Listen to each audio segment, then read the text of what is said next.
love upon the dam and the gala holla murder. Police are come and the gala holla murder. Police are come and the gala holla murder. Sango left me love upon the dam and the gala holla murder. Sango left me love upon the dam and the gala holla murder. Police are come and the gala holla murder. Police are come and the gala holla murder. Sango boy, You better run. Sango boy, police are come. Sango boy, you better run. Sango boy, policeman are come. Sango, You better run. Sango, Police are come. Sango, You better run. Sango. Police are come.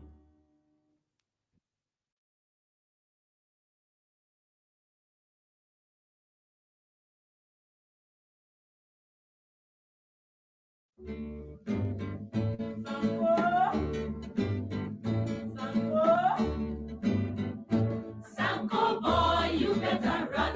Sango boy, police are come. Sango boy, you better run. Sango boy, policeman are come. Sanko licky love upon the dam and the gala holla murder. Sanko licky love upon the dam and the gala holla murder. Police are come and the gala holla murder. Police are come and the gala holla murder. Sango kissy love upon the dam and the gala holla murder. Sango kissy love upon the dam and the gala holla murder. Police are come and the gala holla murder. Police are come and the gala holla murder. Sango boy, you better run. Sango boy, police are come. Sango boy, you better run. Sango boy, policeman are come. Sanko chasey love upon the dam and the gala holla murder. Sanko chasey love upon the dam and the gala holla murder. Police are come and the gala holla murder. Police are come and the gala holla murder. Sanko catchy love upon the dam and the gala holla murder. Sanko catchy love upon the dam and the gala holla murder. Police are come and the gala holla murder. Police are come and the gala holla murder. Sanko boy, you better run. Sanko boy, will you come? Sanko boy, you better run. Gala holla murder. Police are come and the gala holla murder. Sanko kissy love upon the dam and the gala holla murder. Sanko kissy love upon the dam and the gala holla murder. Police are come and the gala holla murder. Police are come and the gala holla murder. Sanko boy, you better run. Sanko boy, police are come. Sanko boy, you better run. Sanko boy, policeman are come. Sanko chasey love upon the dam and the gala holla murder. Sanko chasey love upon the dam and the gala holla murder. Police are come and the gala holla murder.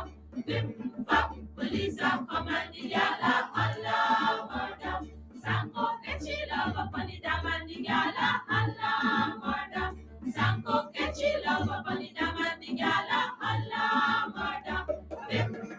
Police are come and the gala holla murder. I can't take it no more. I can't take it no more. Can't take it no more. Imagine 18 hours of blackout and you're telling people progress. Cost of living gone up 100%. Yet you give public servant less. Mr. Yeah, my name is Jasmine Caldata Francis Vietnam, and since 1965 I become a voter, and I always place my ex next to the cup. And what they are doing today, I can't take it. So I have no more vote to give to PPP anymore. I'm not going to vote anymore no more. If they have to lose by one vote, they're losing it by data.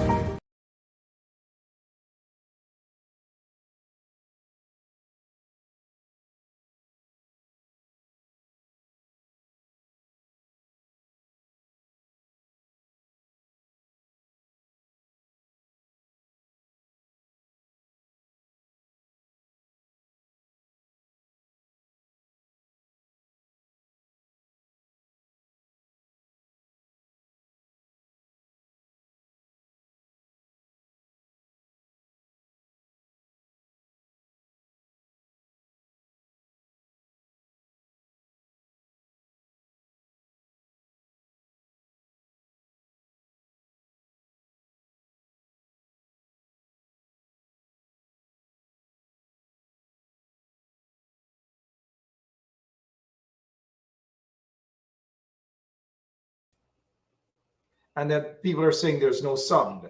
Absolutely no sound, and that is as a result of, and I must apologize for that. I must apologize for that. I got to start all over again. Thank you, Shelly, D. Ryder, Shelly, Savage, Desri Bob, all of you guys. Star Major, thank you so much. Star, whenever I have a party or whatever, I got to hire your sound system. Good night to all of you. Every single one of you, wherever you are. I was saying, whilst it was muted, and Lemon has been fired on the spot again. He's been fired. He's gone for the night. Get him out of here, right? Security, escort him. Call Ramson. Ramson is our security now. Escort him. Get him out of here, right? Or maybe we can go back to our security guard, because I was told that the guy who's the Minister of Agriculture now was a security guard. So we can rehire him right here as a security guard, right? So take a look at that. When was the last time you guys saw the Honorable Minister smiling about something, about being a security guard or so? So just to have you guys know that Member of Parliament, Shadow Minister of Agriculture, Vintroy Jordan, Member of Parliament, yes, he is with us this evening. We're just going to have him say hi to you guys quickly, and we'll bring him back. Good night to you, Honorable Minister, Member of Parliament. Good evening to you, Mark, and good evening to your viewing and listening audience. It's a pleasure being here tonight.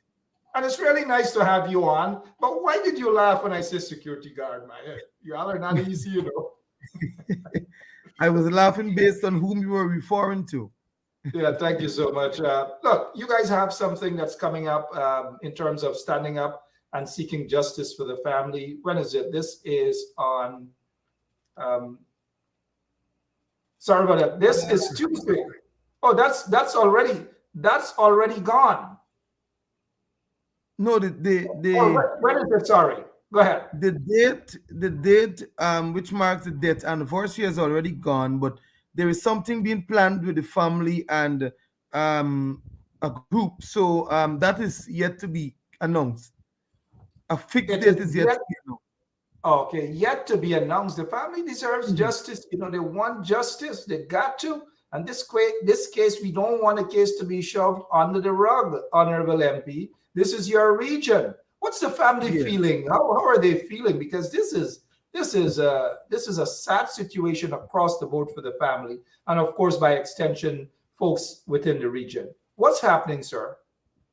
Well, Mark, I can tell you firsthand, because as you would know that I'm a member of the family of the Henry cousins. Isaiah's father being my father's first cousin, so there is no distance between us. I can tell you for a fact, over the years, it has been nothing more than heartache and pain for the family. I've watched the family lose both their sons, and then moving to the point of losing both mothers.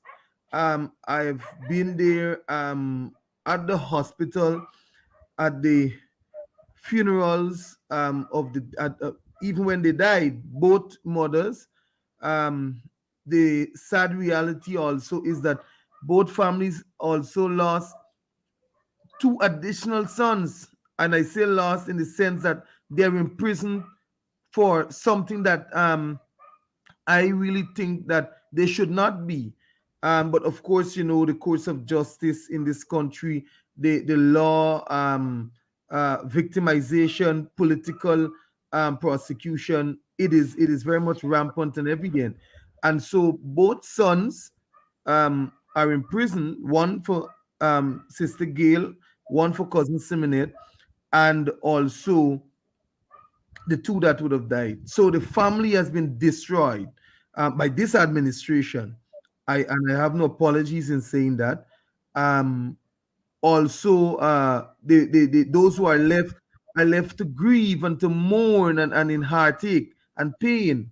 The sisters, I spoke with one of them just about a few weeks ago, and it's very much difficult for the family. I spoke with the father of Isaiah a few days ago, and it continues to be a pain, a burden that they're carrying, as a family. And so it is something that will remain within our hearts will remain within the family for a very long time. And one of the things I always say to them is that we should not stop at the point of saying that we're tired and we will not fight for justice anymore. But as much as we can do it, the push, the call. And one of the things I said to the family is that us ensuring that we see the backs of the PPP administration, getting them out of office, is one such priority that we will, as well as to ensure that we get to the place of having justice. Because we know once they're there, there would be no investigation.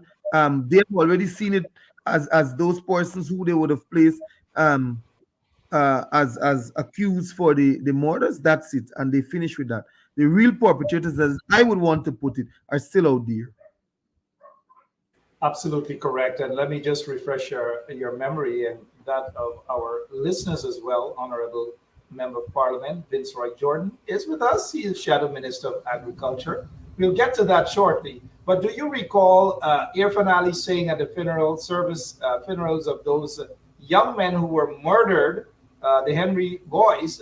He said he will leave. They will. No What is stone. it? He will leave No stone unturned. Left unturned. Mhm. He went there and he lied to the family. The family is still seeking justice. How dishonest was he, Mr. Jordan? Well, I mean, he was dishonest in his usual manner, the usual finale, because one would understand and know that he has been dishonest since he was Minister of Housing and Water, for all that I know and can remember him.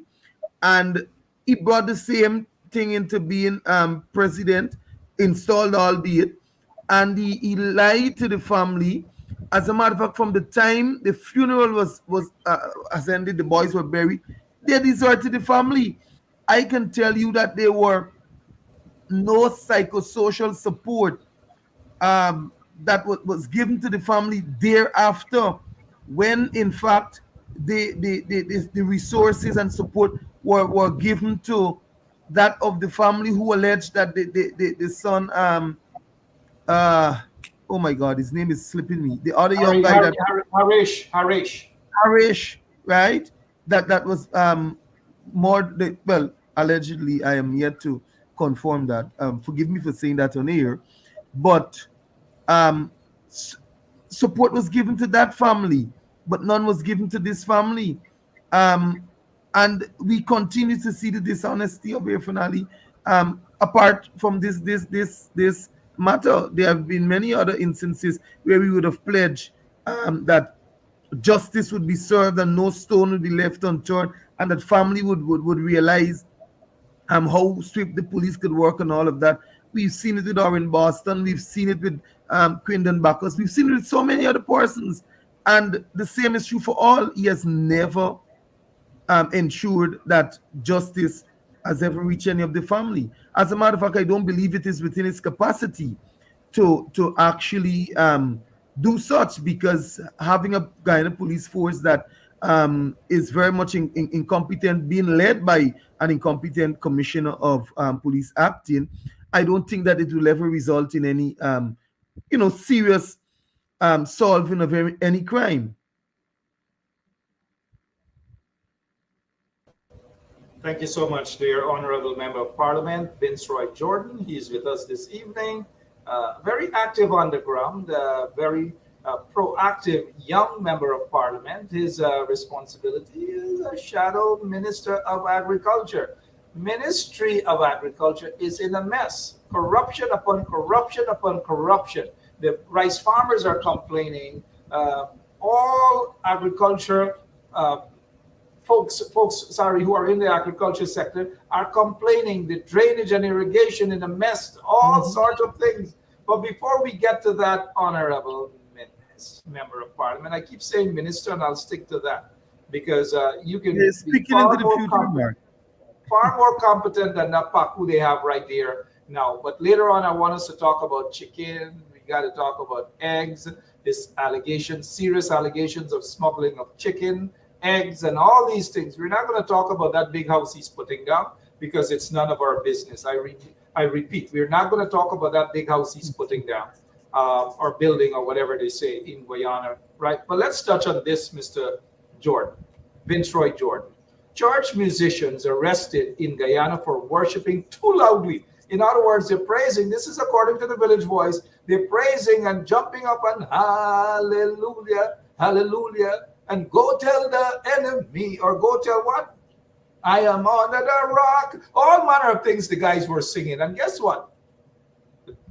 The people, some people in the community didn't like that, and they hooked the police on these folks. Before we get your take on this, let's take them to the video. Let them see.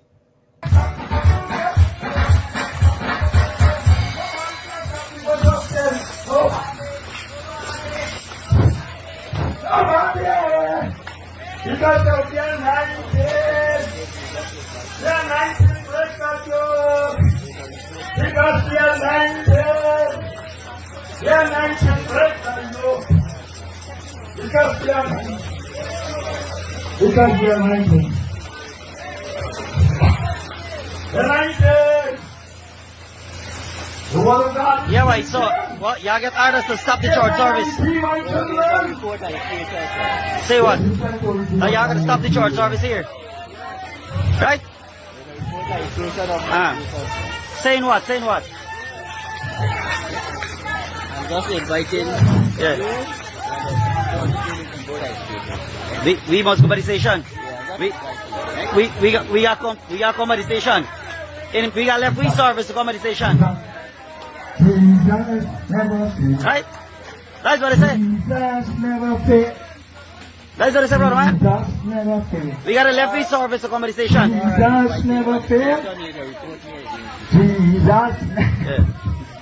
Alright, good. This is the police van here. Stopping the service. This is the sergeant. This is the sergeant here. This is the sergeant. Sergeant, please stop. Where is the sergeant? This is the sergeant here for the Mabrul police station. He's saying that we have to stop our church service because he has a report from Mr. Baharali saying that our service is affecting him. Is that true, sir? That is correct. Thank you. That's it. Honorable MP, what's happening there? What's happening in that country? Talk to us. You're there on the ground. We have never seen this, at least not under the coalition, not under the PNC in the history. There was no stoppage of services, whether it's Hindu, whether it's Muslim, or whatever. We have not seen these sort of things at all. How dangerous is Guyana getting, sir? Please talk to us. Look, Mark, I want to begin by saying that we have never seen it under the coalition, and I don't think we would ever see it once the coalition is in government. But look, this is the most disrespectful and atrocious manner I believe the police force could operate towards the church. And mind you, our constitution provides for the freedom for us to assemble and to worship whomever and whichever religion we believe in, and whomever we believe as God. And I want to say this very clearly, that it is time the church open its eyes. Because you know why? The church has been silent for far too long. But you know what is actually happening in Guyana? Unless you feel it, only then you will know it, or then you know about it. And the church has seen many, many, many ills and wrong actions being taken in this country. And the church has said nothing. The church did not raise its voice when men were being slaughtered. The church did not raise its voice at high levels of corruption. The church did not raise its voice when homes were being invaded, when people were shot in their beds. You know, the church was silent. But here it is that the police has come into the church. And the very same police force that has been used across the country for various means so as to please the PPPC, it is that is now affecting the church. And I want them to understand also all the fellowships within Guyana, and not only the Christian community, but both the Hindu and Muslim. They must understand that it is Region 1 now or Mabaruma, but it might very well be Georgetown very soon, or it might be Borbees. But the point here, Mark, is that again we see the strong arm of the friends, family, and favorites. Because it is a PPP, it's alleged to be a PPP man who finds favor with the government, and so he can call some high office. He can, and then they can instruct the commander of whom I believe should be removed from that post as commander. It is most disgraceful as a commander for you to send police officers into a church service. And then I saw somewhere within the reportings this morning as I was reading the news that the police distanced themselves from saying that they didn't stop a church service. For the fact that you're inviting the pastor and the musician, who both of them are leading the service, and you have invited them to the station, it means that you have disrupted the service.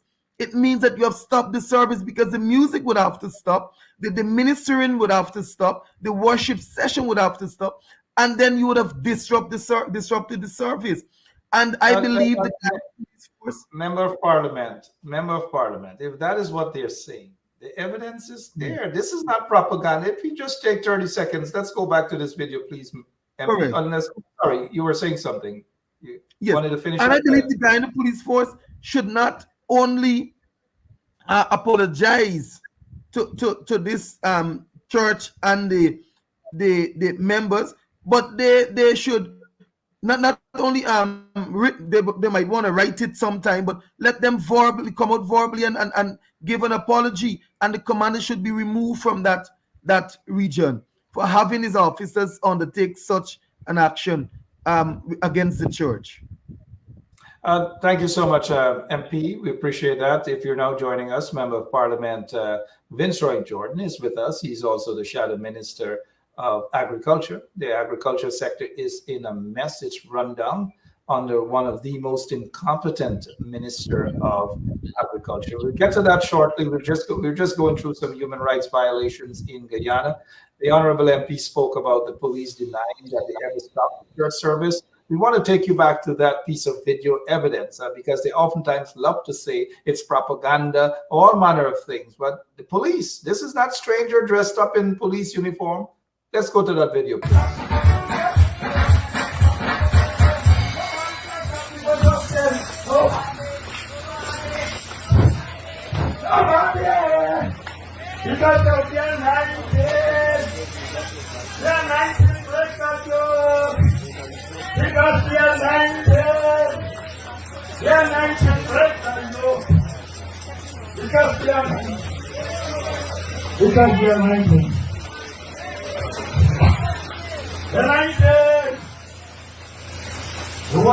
Yeah, right. So, well, y'all get orders to stop the church service.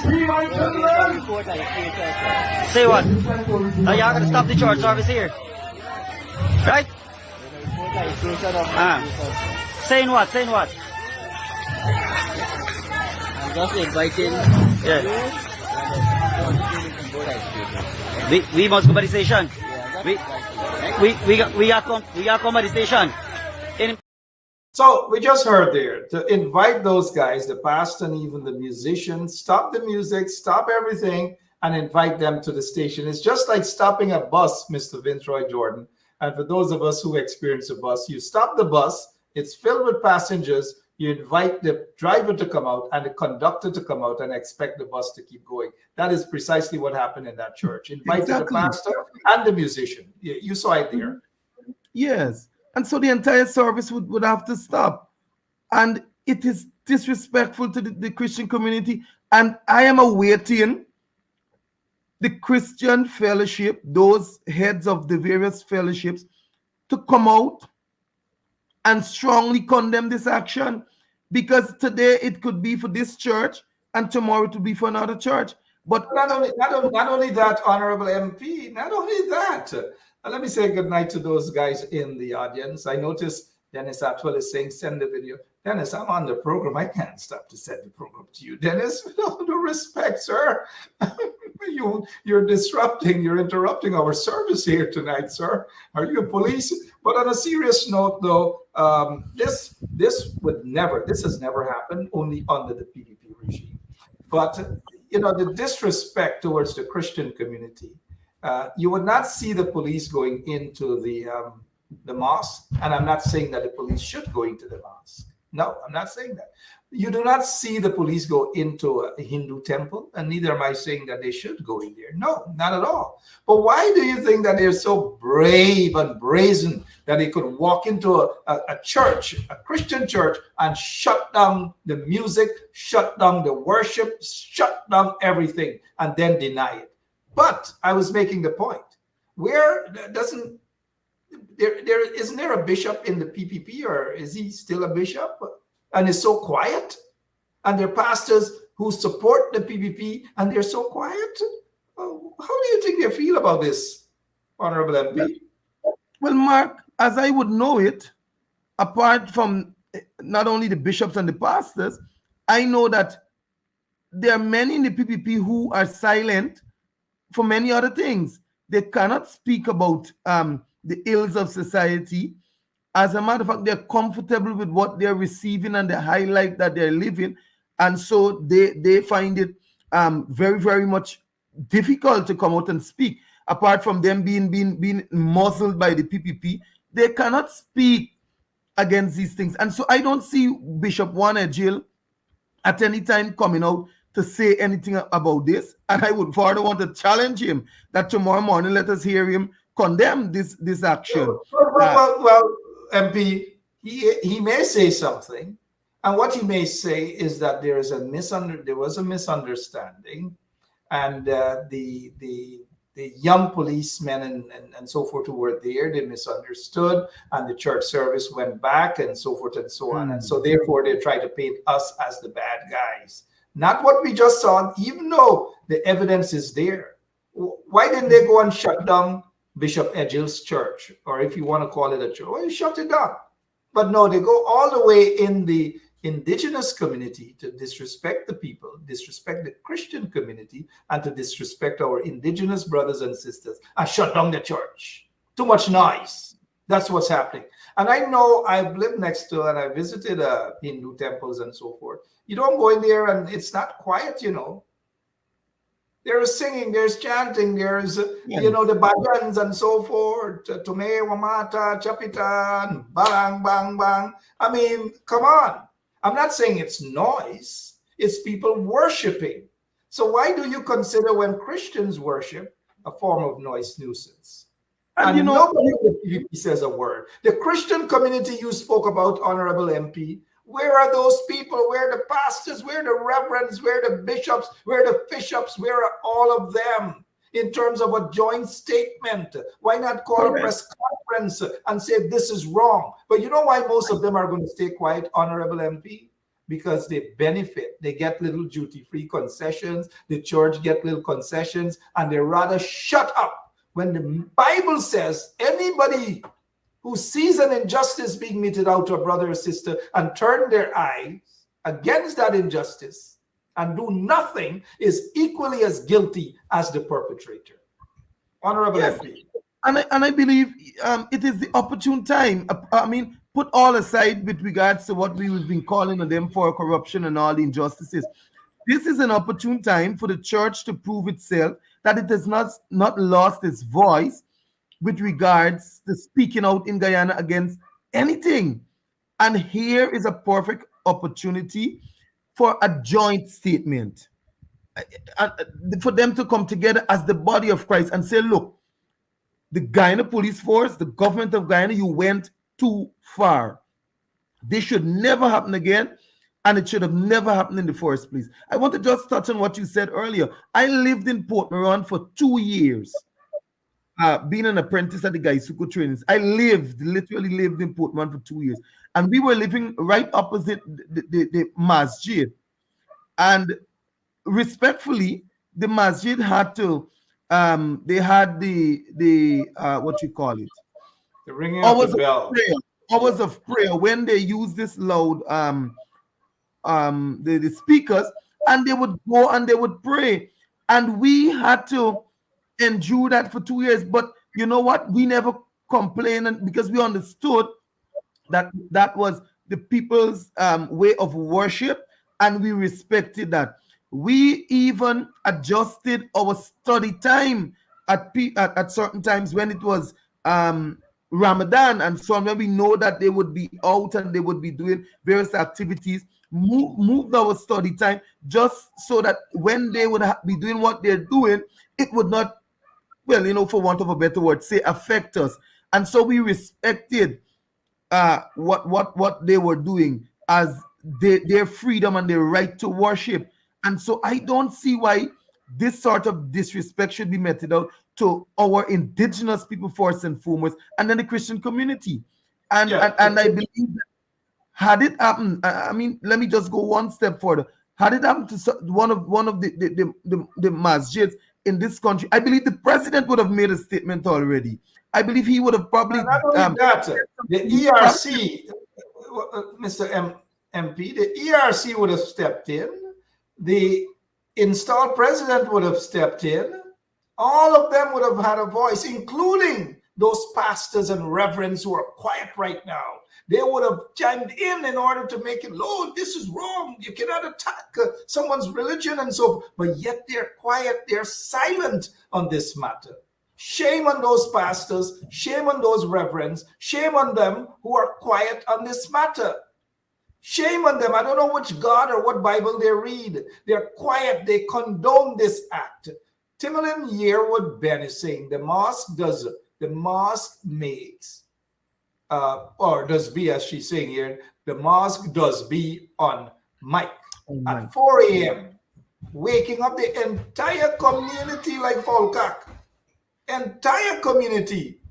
But nobody complains. People respect these sort of things. And that is why under the PNC, President Bornham was able to, he studied these things and he understood exactly the society we're living in, to give everyone, and thanks to Forbes Burnham, everyone an opportunity to worship, whether you're Hindu, whether you're Muslim, whether you're Christian, whether you're Rastafarian, whatever it is. And thanks to Burnham, the same Burnham that like cuss up, the same Burnham that like cuss up.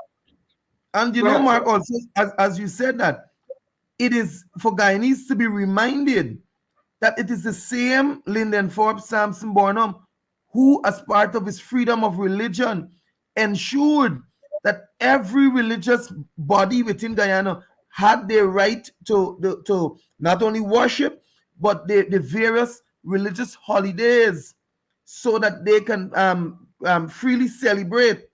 It was Burnham who brought that. And so today we find MP, you did, and to remind those out there that it was under Forbes Burnham, President Lyndon Forbes Sampson Burnham, that they had all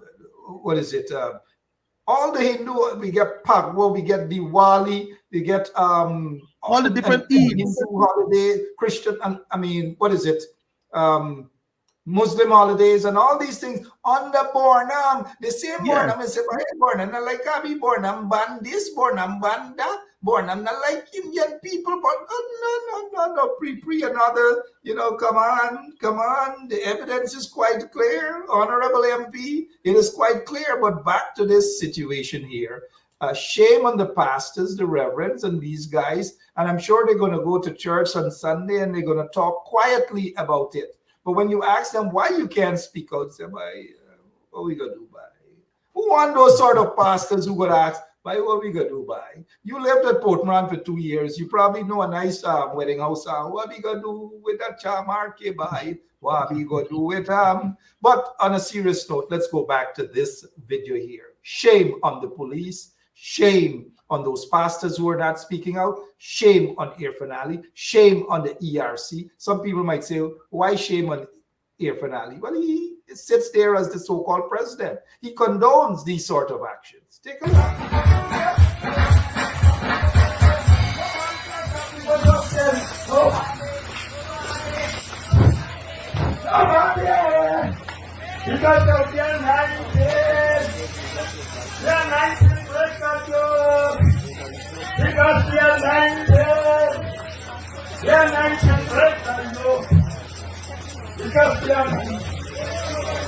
Yeah,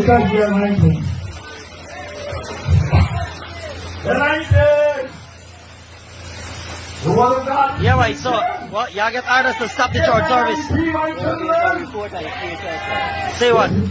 Now y'all gonna stop the church service here, right? Saying what? Saying what? I'm just inviting. Yeah. We must go by the station. We got come by the station. And we got left free service to come by the station. Right? That's what I say. That's what I say, brother man. We got it. Doesn't make sense. The young policeman, obviously following illegal instructions. This is what he's saying. No. We're not stopping the service. We're just asking you all to come to the station, report to the station. Obviously, if you take the pastor away, you take the musician away, you're stopping the service. When they got there, MP, when they got there, they placed them on $20,000 bail. $20,000 bail. Yes, before we move on, yeah, MP, we just got to play this for 30 seconds. I can't take it no more. I can't take it no more. Can't take it no more. Imagine 18 hours of blackout and you're telling people progress. Cost of living gone up 100%. Yet you give public servant less. Mr. President, listen to the people. Search your soul and you will confess. I want you try surviving on the public base. Then you're gonna know but stress. Cause I done fed up. You done fed up. He done fed up. She done fed up. Everybody fed up. Everybody fed up. And look, the program is 43 minutes after 9 o'clock, and we ain't even touched agriculture sector yet. Something that you're the shadow minister of agriculture, right? Congratulations. I didn't have you on this program to congratulate you on your new position as shadow minister of agriculture. Thank you very much. Probably do far more than that security guard that is there right now. But people are fed up. That song is saying everybody fed up. Cost of living gone high up. Talk to us about how are people surviving in your region, sir? Well, Mark, it is clear that every village that you visit, every community that you spend time to interact with the people, that they speak about a high cost of living. I was in Champaign, Myconi, the Creek, just 2 weeks ago, meeting with some of the residents. And mind you, this is a predominant Indo-Guyanese community. One of the pensioners told me, he said, MP, rice used to be $1,800 a bag, the one that he normally buys. He said it's now $2,200. What is going to do when I got to take it out from a pension? How I going to survive? He said the road ain't good. The vehicles, the taxi man used to take $2,000 to bring me. Now the taxi man say if I go in, it's $2,500.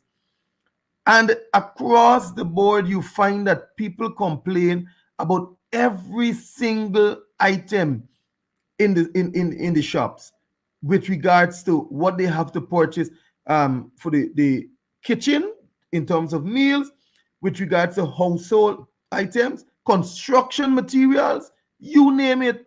People complain, and they complain bitterly at the cost of living. As a matter of fact, people are saying there is no system for price control, which is true. It is evident. No system for price control in Guyana.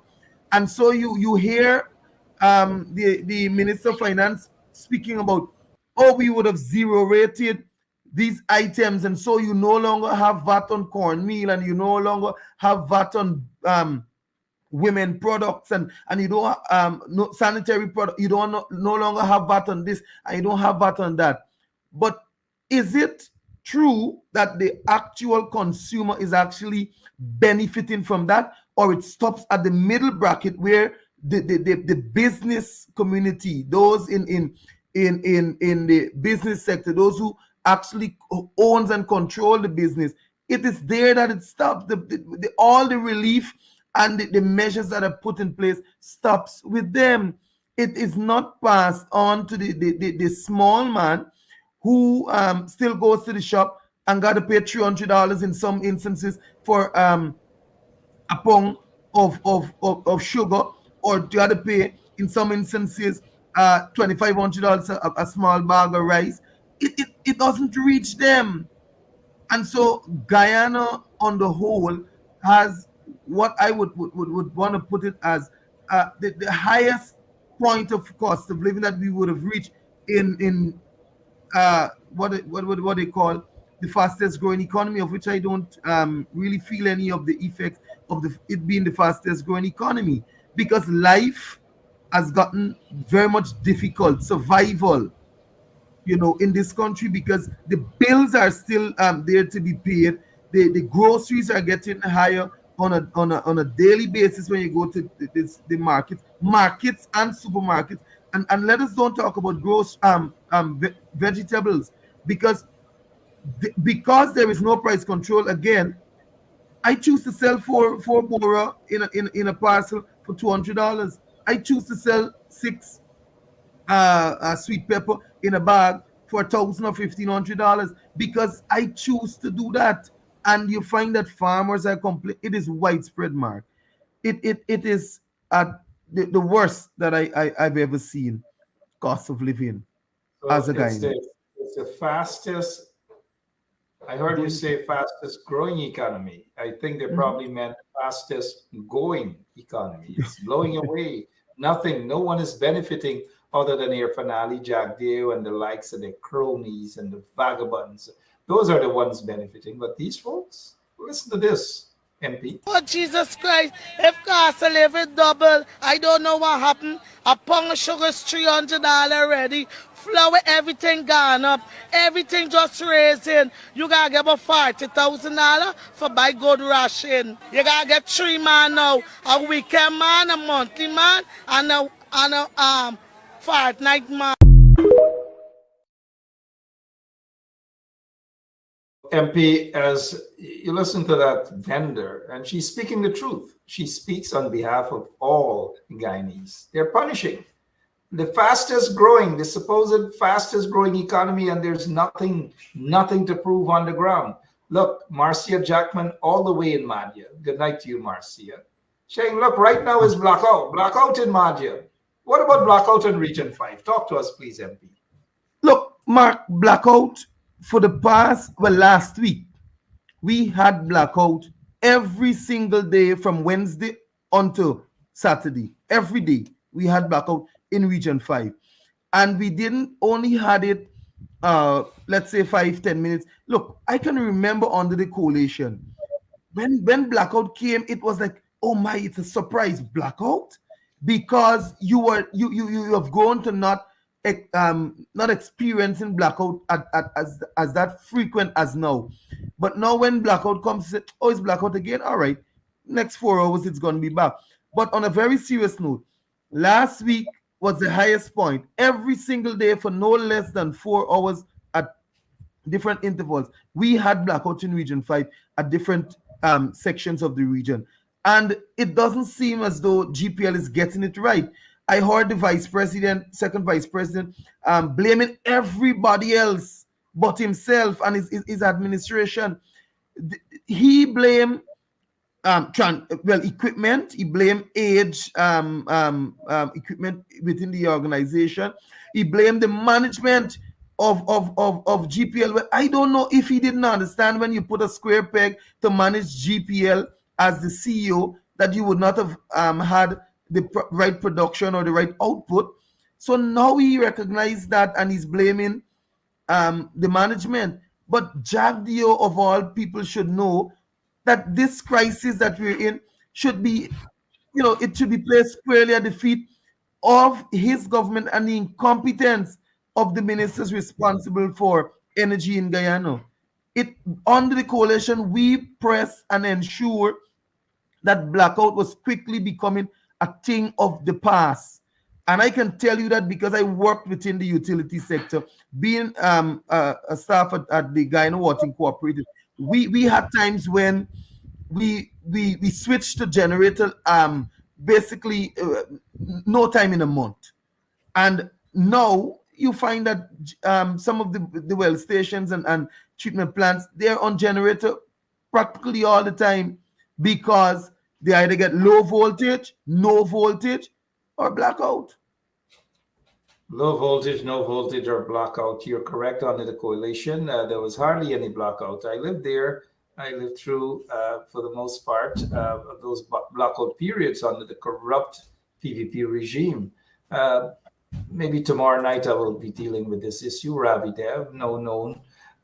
He's known for controversy on race issues. He says he explains details how Africans in Ghana were empowered at the expense on Indians. I don't know what this guy is talking about, MP, but for 400 years, African ancestors slaved and they died and their blood spilled in that country to make Guyana what it is today. But yet this individual, no stranger to controversy again, is saying that Africans in Guyana were empowered at the expense on Indians. Quickly before, I mean, how dangerous and dishonest is that guy and his statement, sir? No, I for some reason don't. I no disrespect to Ravi Dev, but I don't ever take him serious. His statement, if he really checks on what he's saying, you would find that even under Lyndon Forbes, Samson Burnham, the programs that were developed, let's talk agriculture. It is East Indians who would have benefited, and this is no secret, that this is historical fact, and would have benefited and would have grown to become the wealthier set of the population, and would have by far become better than Africans. And so I cannot see, with all that would have happened, Africans being enslaved, having to buy villages with a little bit that they would have worked after slavery would have been abolished, and then with the PPP coming to government and reinstituting the same measures, I would want to put it as that of when we were in slavery, and now Ravi Dev coming to make such a statement. I think he needs to relook it in total. Racist, silly indeed, dishonest indeed. I don't know what sort of rock Ravi Dev is under. He attacked the Guyana police force, saying that it's predominantly African Guyanese. He attacked the Guyana Defense Force, predominantly African Guyanese. Many of you will remember when he was roaring around the country with lots and lots of nonsense. I don't know why Ravi Dev doesn't go and join the Guyana Defense Force, or encourage his friends and maybe relatives to go and join the Guyana Defense Force if he feels that it's predominantly African Guyanese. The last person who urged the PPP to go and join the Guyana Defense Force was a close friend of Ravi Dev during Roar time, and that person is Malcolm Harry Paul. Malcolm Harry Paul sees things differently, and I applaud Malcolm for that. But Malcolm encouraged the PPP to let them have their relatives and their supporters to go and join the Guyana Defense Force. And you know what happened with Malcolm Harry Paul for saying that? They charged him with cybercrime. But here it is, Ravi Dev, the ERC went after those guys, but the ERC wouldn't go after Ravi Dev. They wouldn't do that at all. Why do you think they're so selective, sir, in terms of dispensation of justice? Well, again, Mark, it comes back to whatever narrative suits the PPP, along with those who are aligned to them, that they work with that. So once you speak against the PPP, you're automatically on the watch list. And organizations such as ERC, they're prepared to bring charges against you. Organizations such as the Guyana Police Force, they're prepared to come and harass you simply because you are not speaking in line or in the tune of what the people. And I want to point this out to Guyanese very clearly. It is no longer, or it is not about the race. Once you're not speaking about what the PPP wants to hear, you become an opposition to them, and they go after you. Of course, they do go after you, but we haven't touched on agriculture. We want to touch on that before we go, but we've got to continue to expose the PPP regime for what they are. But on a positive note, as we prepare to go to agriculture sector, let me take this opportunity to wish the Guyana Team Guyana for 2024. They're on their way to Athens, that's Greece, to represent Guyana. So congratulations, and we've got to wish them the best. Young members of the Guyana robotics team, congratulations. We got to keep an eye on them, and we will bring you all of the latest right here on 107.1 FM. Honorable MP, I'm a bit hungry. You mind if I go and get some eggs and some chicken and so forth over at the Guyana Marketing Corporation?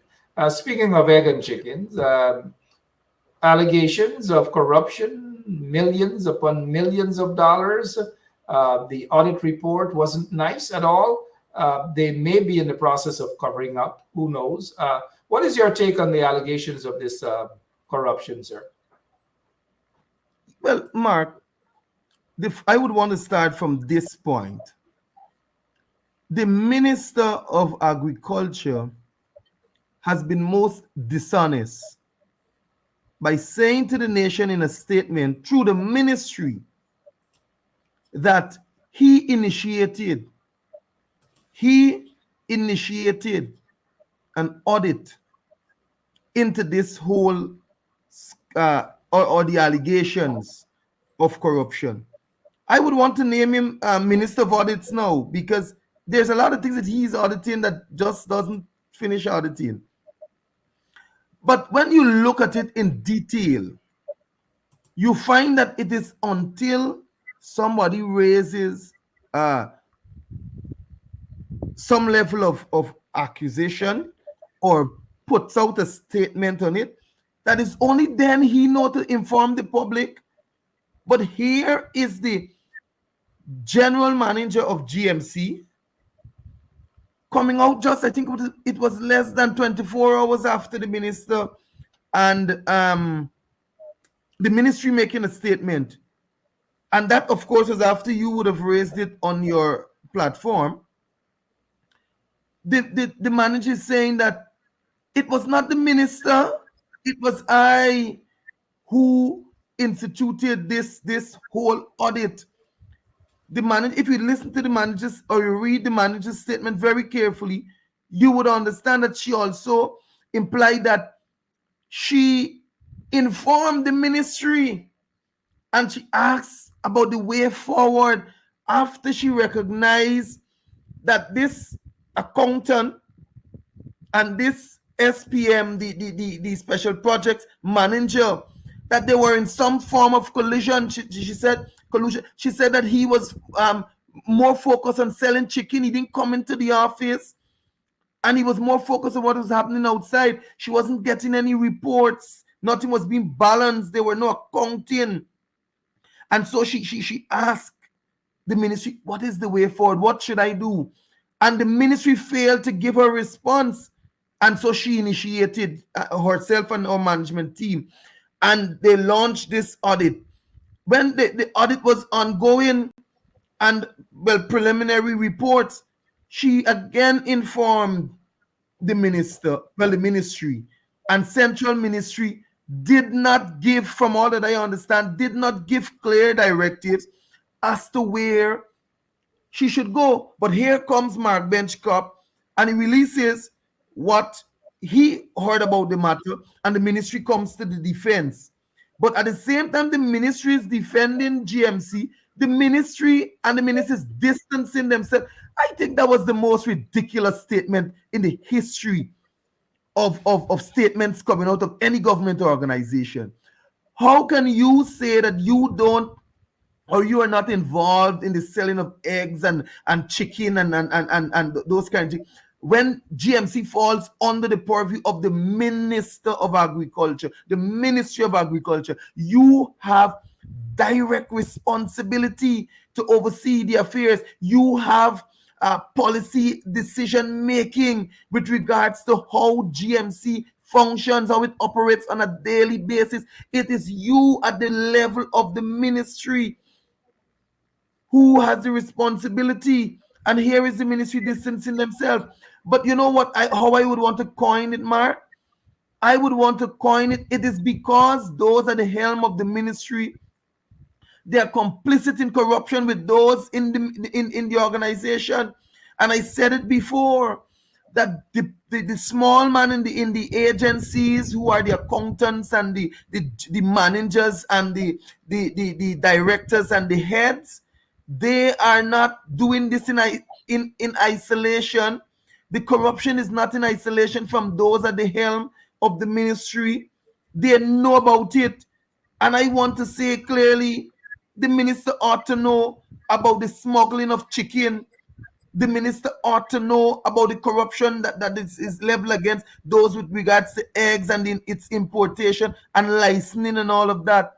And millions of dollars, if possibly billions of dollars over the years, they have been funneled through these activities and they have gone to the hands of PPP friends, families, and favorites. And the same is true across many other agencies under the Ministry of Agriculture. And I believe it is by far the most corrupt ministry in Guyana. And it is high time that Zulfikar Mustafa stop telling us about audits being on the way and start reporting to the nation about the findings of these audits. Because I recognize also that GMC would have said that they audited the recent audit is now at the Auditor General's office, probably for some sort of authorization or final touches. But I don't see in any way that report coming out and actually speaking to the truth of the matter, because I've already heard through the grapevine that there has been a moves afoot to somewhat cover up the actual the magnitude of what the corrupt act that has taken place. Because if you know that documents the GM would have alluded to in the state, well, according to the reports, documents started going missing from the ministry, from the office of at GMC, and people started reporting sick, and people actually stayed away from the job, not because what you didn't hear too is that money started to resurface, and they started to put back a little here and put back a little there to cook the books up. And that is why they have gone silent. We haven't been hearing much about it. The hula boo, they say that they attacked me and all manner of things, and then they went quiet.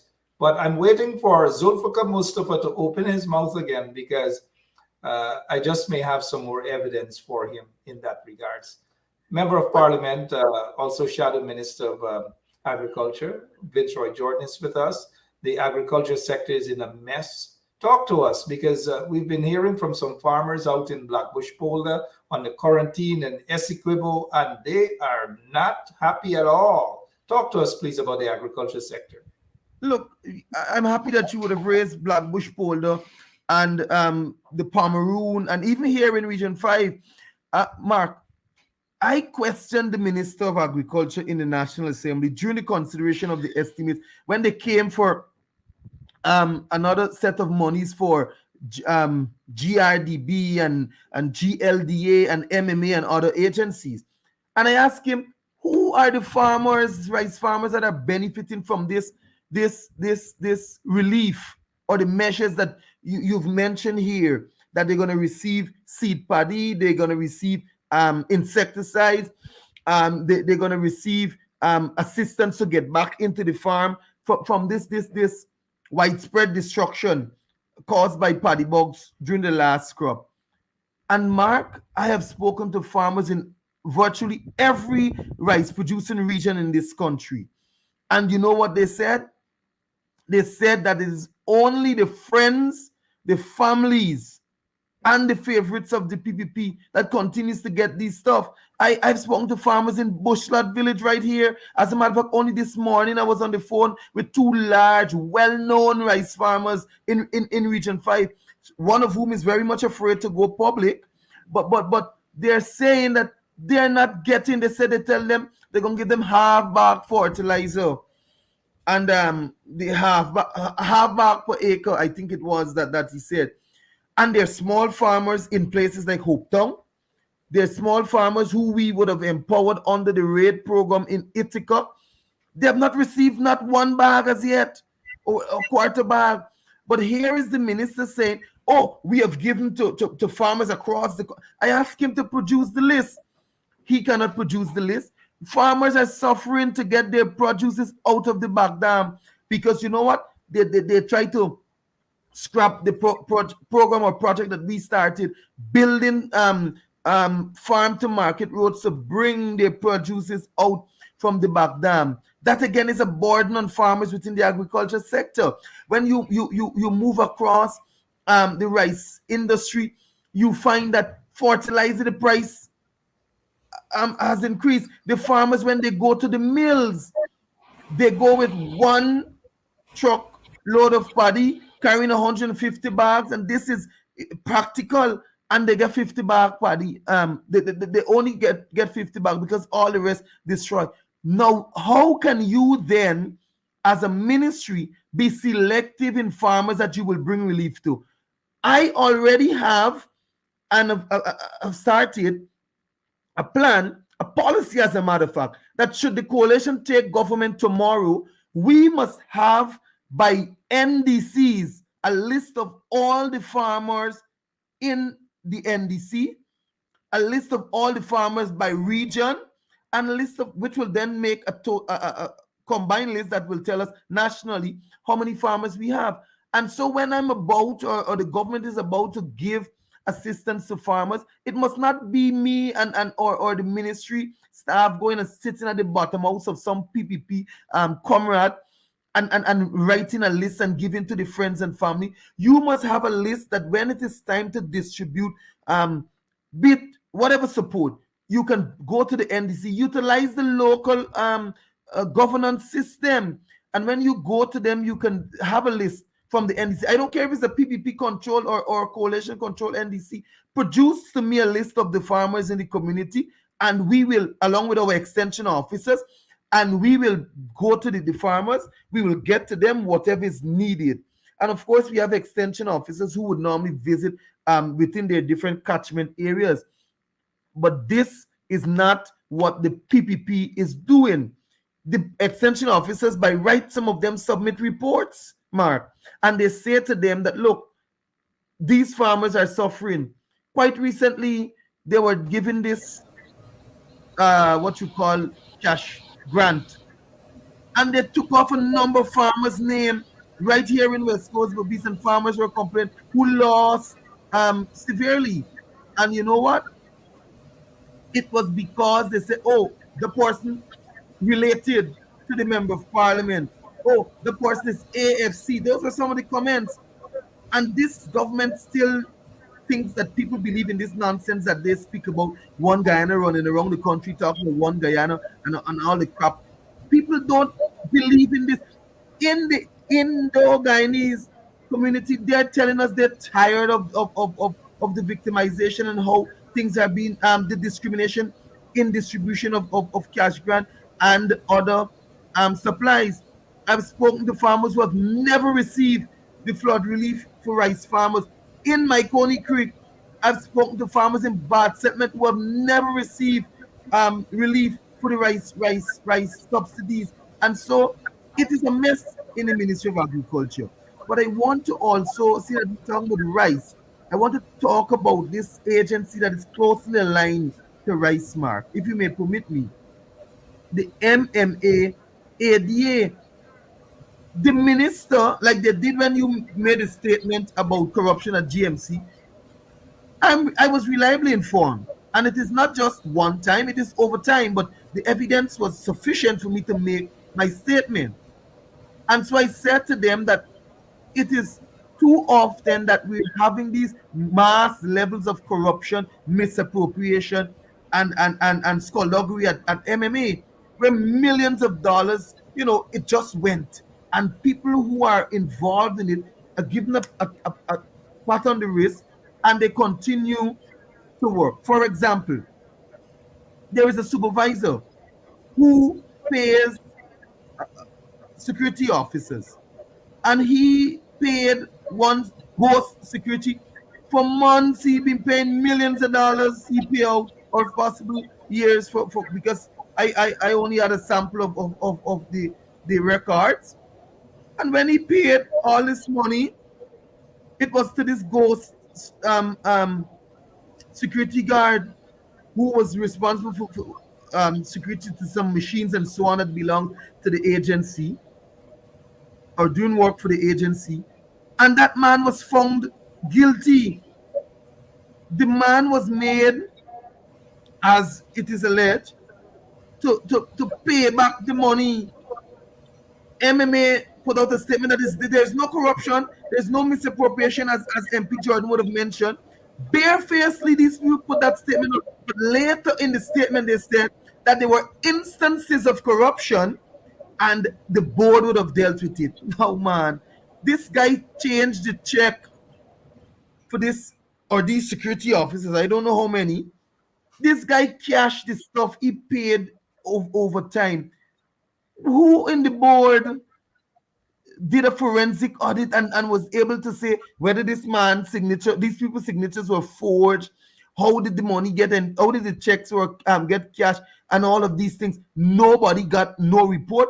Nobody knew anything. But it is only until we spoke about it that we knew that there was corruption.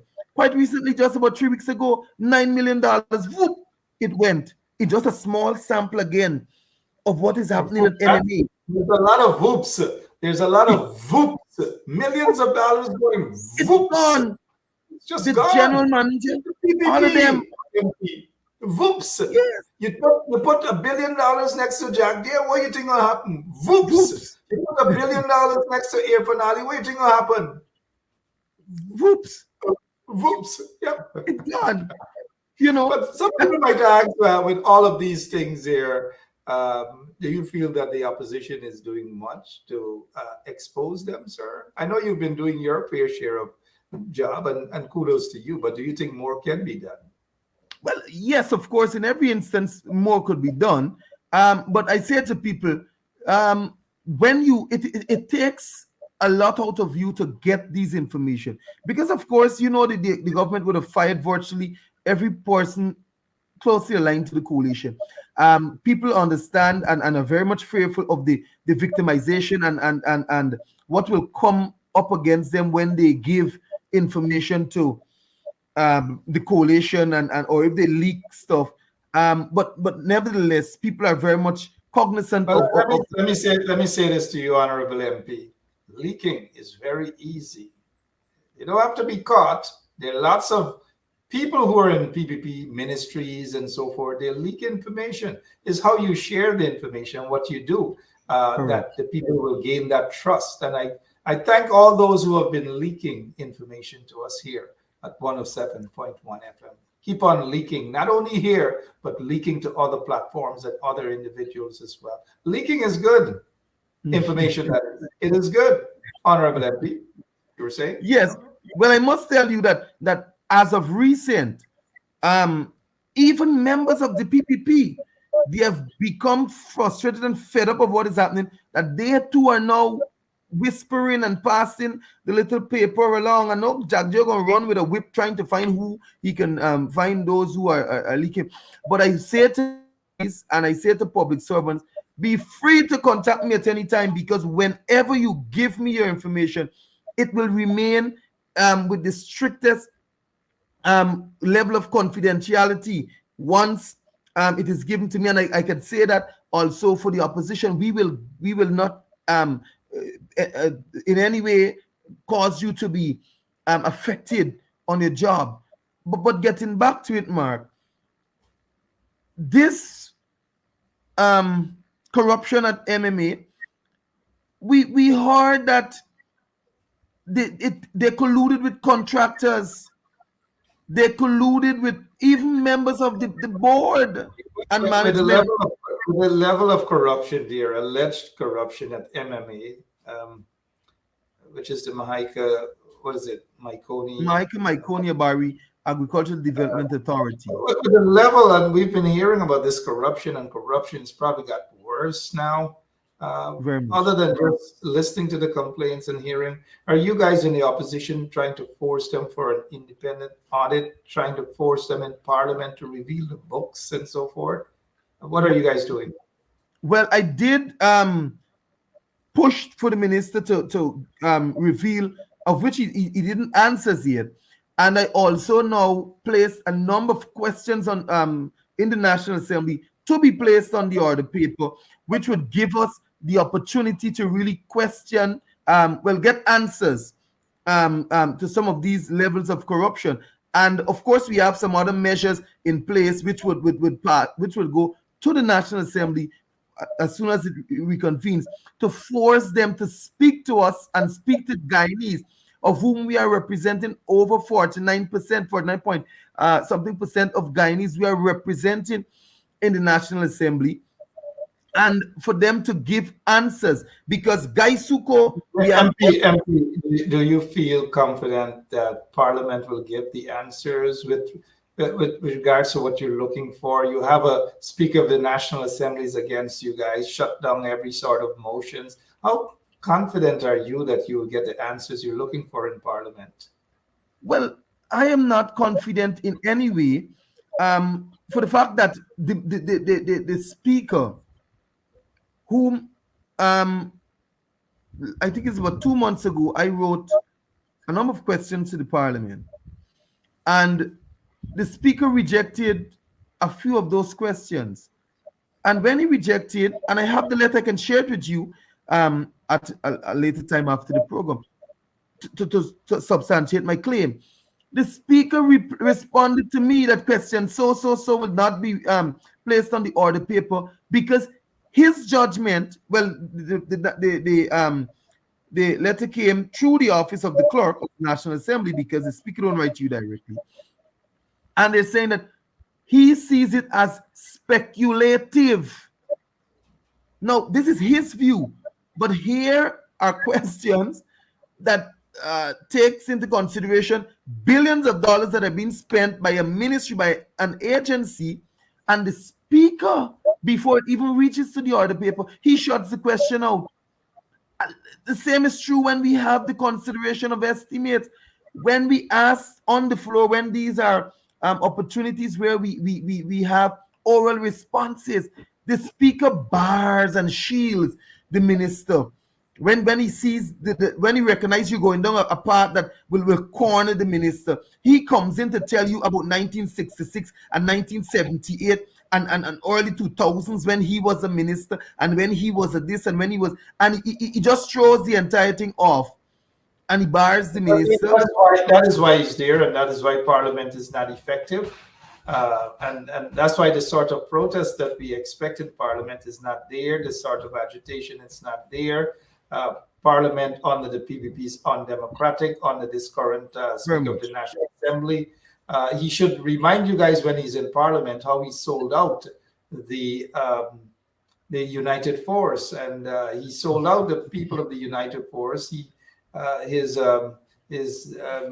daughter is currently the leader of the United Force, and the United Force becomes now a family party, and it becomes a part, an extension of the PPP. He should tell you guys about that. But honorable member of Parliament, it's 20 minutes after 10 o'clock.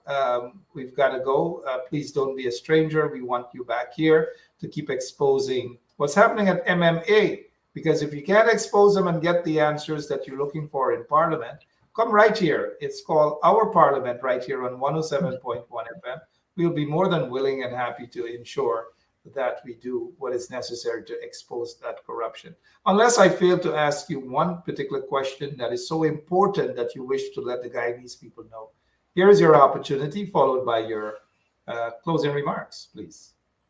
Well, Mark, I would want to let Guyanese know that the trajectory that the PPP is on is one that is leading us into darker days than we would have been on prior 2015 and even 2021 and 2022. And like I always say to Guyanese, you must be able to assess what is happening what we would have done as a coalition and what the PPP is doing presently. And when you would have made an assessment, be sure to make the right decision at the very nearest opportunity that we will have for general and regional elections. And it is high time that we decide that the PPP must be voted out of office. And you have the right, you have the power as Guyanese to not only complain about what is happening, but to put an end to it. And so I want to say to Guyanese, make the right decision and do not vote for the PPP again. Do not give them another chance. Vote them out of office, and we will ensure that when you give us the mandate, the new charge to run this country, that we will do it to the best of our abilities. And so I say to you, get rid of them, and at the earliest possible time, do so. Thank you so much, Honorable Member of Parliament Vince Roy Jordan, also Shadow Minister of Agriculture.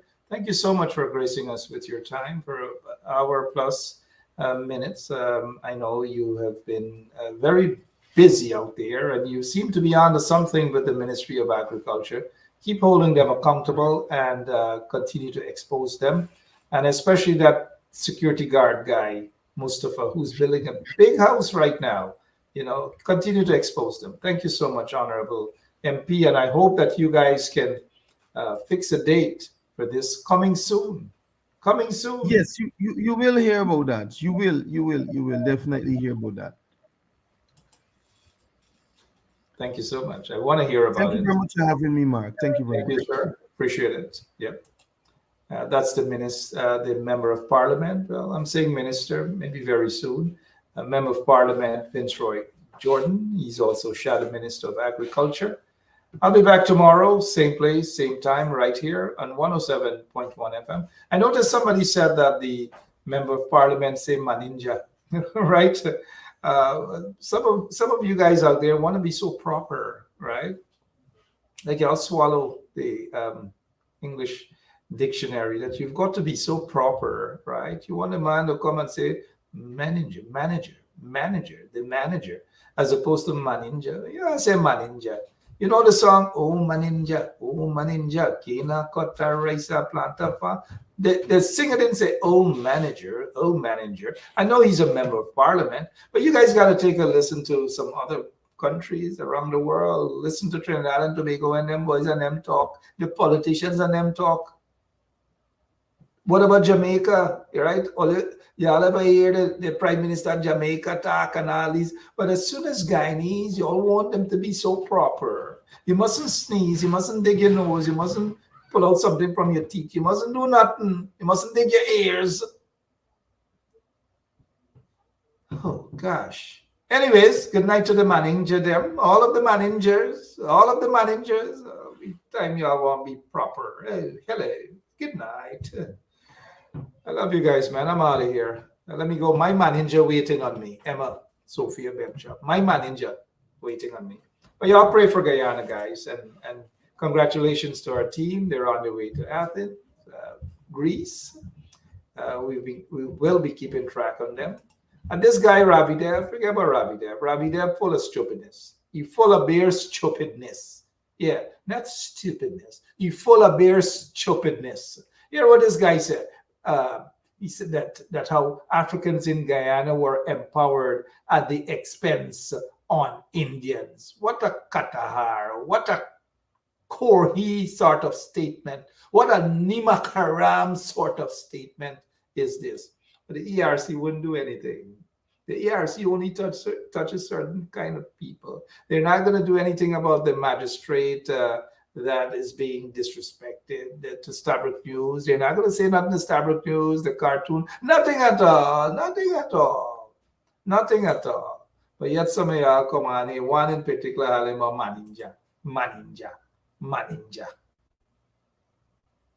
I'm out of here, man. I'm out of here. Church, they're disrespecting. African community, they're disrespecting. People who don't support the PPP, our Indian brothers and sisters, they're disrespecting. Our indigenous brothers and sisters, they're disrespecting. They shut down the church service in an indigenous community on this month that they're celebrating Indigenous Peoples Month. I don't know, man, like all of we fed up, right? But the lucky mean up on the ground for protesting them backside, yes. Every single day, protesting them. We need protests. Protest is a good thing. It's not bad. It's a good thing. Hello, is somebody there at Congress Place listening? Where is Nigel Hughes? Anybody listening? Everybody feel that they can be kings. They can win. This body can win on their own. This body can win on their own. I don't know what kind of win they're talking about, but I don't know. Everybody can win right on their own. I love you guys. I'm out of here. I'll see y'all tomorrow. God bless you. So, I can't take it no more. I can't take it no more. Can't take it no more. Imagine 18 hours of blackout and you're telling people progress. Cost of living gone up 100%. Yet you give public servant less. Mr. President, listen to the people. Search your soul and you will confess. I want you try surviving on the public base. Then you're gonna know but stress. Cause I done fed up. You done fed up. He done fed up. She done fed up. We done fed up. The people fed up. You're hiding corruption inside the cup. Look out.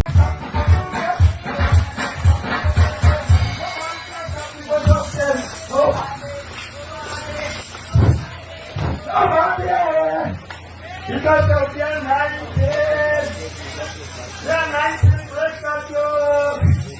Because the United, the United breakthrough. Because the United,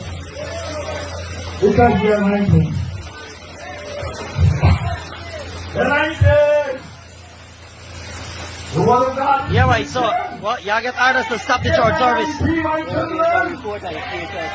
Say what? Now y'all gonna stop the church service here? Right? Saying what? Saying what? I'm just inviting. Yeah. We must go by the station. We got come by the station. And we got left free service to come by the station. Right? That's what I say. That's what I say, brother man. We got a left free service to come by the station. Yeah.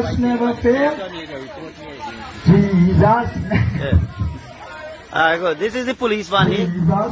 Stopping the service. This is the sergeant.